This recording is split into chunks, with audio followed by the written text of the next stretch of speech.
राम ने जब रावण के बाण मार दिया और अपने छोटे भाई लक्ष्मण से कहा, भैया तुम रावण के पास में चले जाओ, क्योंकि तुम्हें पता नहीं है रावण एक बहुत बड़ा प्रकांड विद्वान है और तुम रावण के पास में जाकर के कुछ ना कुछ विद्या सीख करके आओ।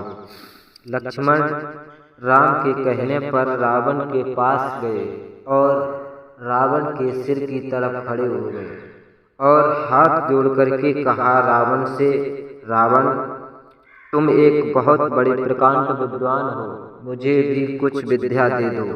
रावण ने कहा, लक्ष्मण तुम्हें पता नहीं है, तुमने बहुत बड़ी गलती की है। लक्ष्मण ने पूछा, क्या? रावण ने बताया, सबसे पहले तुमने सबसे बड़ी गलती तो यह की है कि अगर किसी से कुछ मांगना है, किसी से कुछ लेना है तो उसके सिर की तरफ नहीं बल्कि पैरों की तरफ खड़ा हुआ जाता है।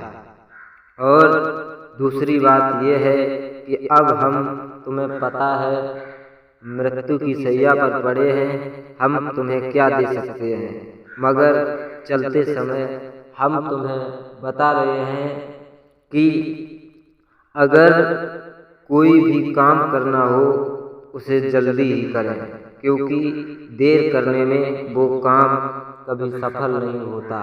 हम इतने बड़े विद्वान हैं, इतने बड़े विद्वान थे कि काल हमारे साथ साथ सोया करता था और आज हम मरणासन की अवस्था में पड़े हैं, तब तुम हमसे मांगने आए हो, अब हम तुम्हें कुछ नहीं दे सकते।